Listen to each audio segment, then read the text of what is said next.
Welcome to the upstairs rectory room. I'm sure most of you have never seen this room. This is where I tend to hang out, relax, and so we just want wild animals. kill wild animals. That's a real bear. There's a great story behind that. I didn't plan on shooting that bear. I planned on shooting a blonde bear. Now, if you don't know bears are they come in cinnamon, chocolate, black, blonde, and Are those ice cream flavors?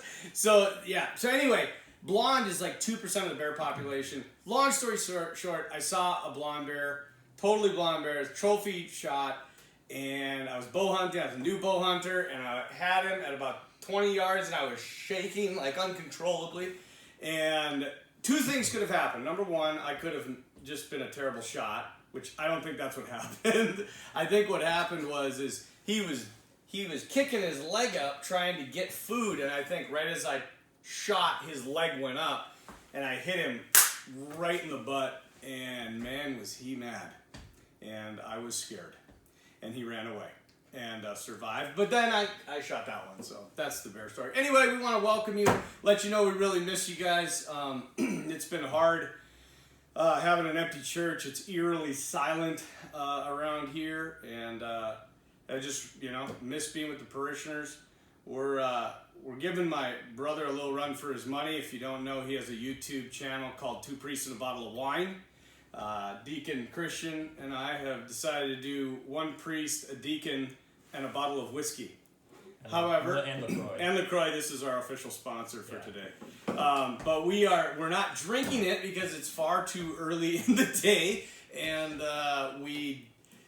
it's Lent and it's Friday, so we'll be doing stations today at 5. It's going to be again quiet, but you can certainly know that we're praying for you during that time, and you can join us at 5 o'clock today. I'll be in the church with the deacon, and we're going to do stations, and if you'd like to join us, we have on our website a little thing that you can click on, which is the Stations of the Cross, and you can join us in prayer. So just to keep it encouraging you guys, there's a lot of things you can do in this quarantine time, but I think the ultimate thing that God is asking of us is to go deep, go into the interior life, come over to the church. Churches are still open. Things out in Pittsburgh aren't looking so good, as they've now canceled pretty much everything, including sacramental ministry. So we're still in a good place to be able to pray and to grow closer with our families. So what we did is we sent out a little thing. You could send in questions, and the first question we got was talking about what we call the orans position. The orans position is a position of prayer, right? Because orare means to pray in Latin. Mm-hmm. Yeah, see, he's still in seminary, and he's working on a post-grad degree, and he's much smarter than I am. But anyway, the orans position is, you'll see me do this during Mass. It's a position of leadership, right? So we're called the president, or the head presider of the Mass. We lead the Mass, right? And so we always pray in the orans position. The people of God during the Mass are not supposed to do that, because the priest is the one that is the presider of the liturgical celebration. And so like during the Our Father, things like that, our hands should be folded. Also too, the holding of hands, I think will probably be done away with, period, because of the coronavirus at this point. But the holding of hands is also not part of the liturgical rite.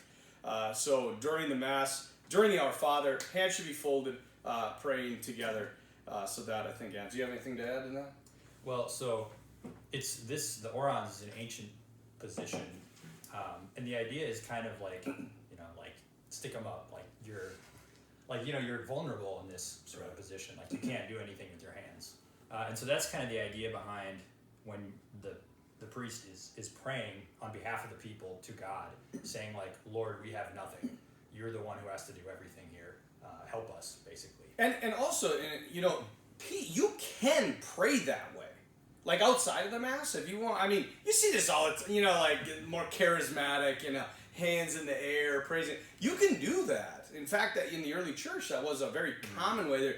it's depicted all over in ancient Rome. You can see catacombs. Yeah, the catacombs have it where somebody's standing like this in prayer and praise. So hopefully that answers your question.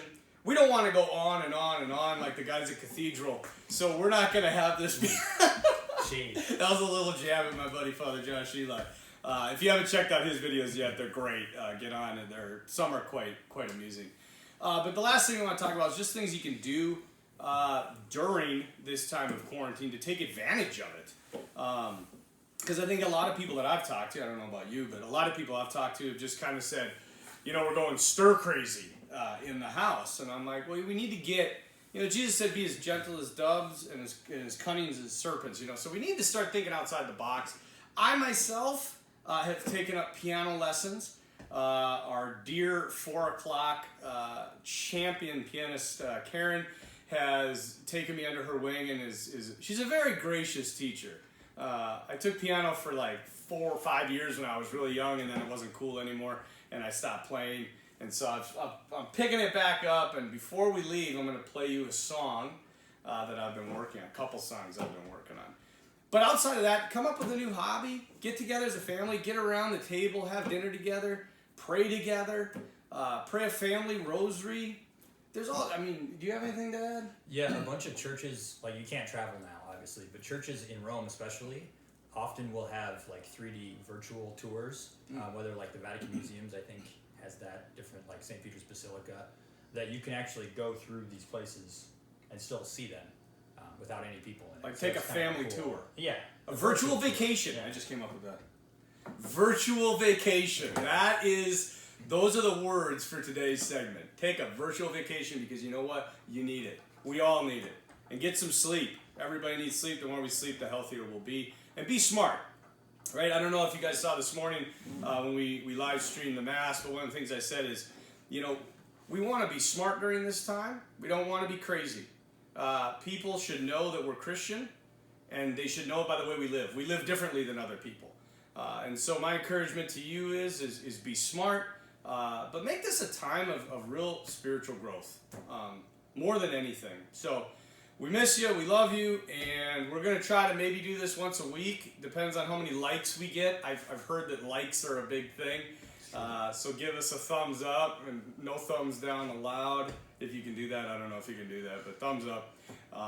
And I'm going to play a song. And then next time, he's also got a little bit of a musical talent, so we're going to let him play a song next time. But this is live from the Rectory living room.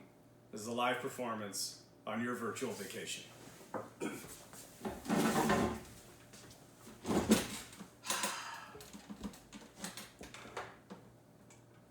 I'm going to turn it up.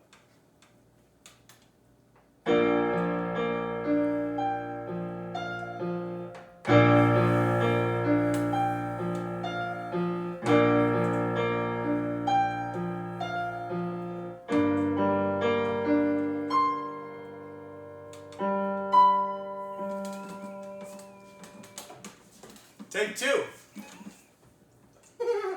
Oh, man. You know what? I'm just going to move back. That was my attempt at Bohemian Rhapsody. Go to Jingle Bells. Yeah, I think Jingle Bells is going to be the one that everybody is waiting to hear. Where is it? I'm so far along in this book that I don't even know where I'm at. Here we go. This is a good one for everybody. If I can play it.